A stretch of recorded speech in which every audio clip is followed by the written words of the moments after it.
Let's talk to Andrew Kakabadse. He's the author of the book Bilderberg People. He teaches at the International Management Development at the Cranfield School of Management. He is also a fellow of the British Academy of Management. Thank you so much for coming in. A lot of people actually see a lot of these gatherings with a lot of skepticism, possibly because they're not invited. But how much is this a secret society, and how much is it just the world politicians and decision makers gathering to exchange ideas?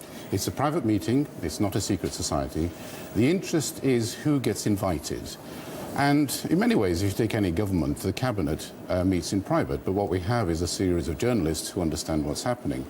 So what you really have is a gathering of people who come together to discuss issues. We were probably one of the very first to go and interview some of the Bilderbergers. It was very difficult to get access to them. But what they said was the meeting is really more chaotic than people think. But what we noticed is that themes do emerge. So one of the accusations against the Bilderbergers is that, in fact, they are pulling strings behind the scenes. As far as we can gather, they're the ones who identify the strings who other people pull. And what's the ideology among these people? What's good for banking, what's good for big business is good for the rest of us? Sort of. It's not that clear, to be honest with you. What you have is a meeting of politicians, a meeting of finance, a meeting of business, and occasionally a meeting of third sector organizations. But by and large, the theme that's emerging is the Anglo-American view of capitalism and view of finance. But this is not, I mean, when you say it's just a meeting, who exactly chooses who gets invited? This is not like the Masons, or it's not, is it always the same people showing up year and year again at this meeting? That's the most interesting thing. When we ask people who invited you, well, they said, I got a call, or I got a letter, or some very nice person called me and told me very flattering things about me. And what we seem to get is, on the one hand, it's a great honor to be invited, whoever invited me. You might have been to Davos a couple of times, and then in that network you were found, or you wrote something, or you were a person who made a statement. And equally, we found other people who said that it's the biggest waste of time when you go there. It's basically the rich and the famous who go there to say nice things to each other. It's a bit of a social club. It's a bit of a social club, but we concluded it was not. There is a social club feel to it, and there is a meeting where people talk in private. It's not secret, it's in private, where they express their views, but views do emerge over a period of time. How important is it that actually our politicians talk together? In the last 3 years, what the crisis has taught us is that you really have to have coordinated action around the world if you want to deal with a global problem.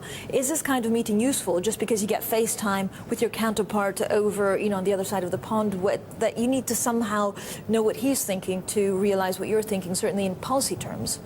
The meetings seem to be very useful. I'm not sure they can actually prevent crises, but they can set a way forward. So I'm sure with the Bilderbergers over the years, one thing that's been averted has been crisis, war, conflict.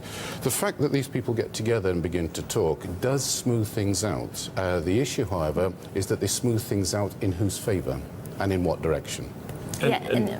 Please. No, if you say, if he says that, you've avoided crisis, you can just imagine what it would have been like had these guys not met. Yes, exactly. So there's a lot of good coming out of the Bilderberg meetings. It's not all bad, and it's not all negative, and it's not all conspiratorial. But the fact that it is so secretive, so opaque, means there are so many conspiracy theories around this group, and have been for so many years. Absolutely. There are many conspiracy theories, and the conspiratorial people tend to get overexcited, but they have a point. And the point is, what is the theme that's emerging? Which direction is thinking being shaped? And if you want to have a purpose for the Bilderbergers, is that they shape the way we think. They don't tell us what to do. But why not make it transparent? Well, because like any meeting, if you're going there and you're going to talk openly, would you talk openly about your own ideas that could damage your share price of your company if you didn't at least have some guarantee of privacy? It's privacy, not secrecy. Andrew Kakabadse, thank you so much for joining us.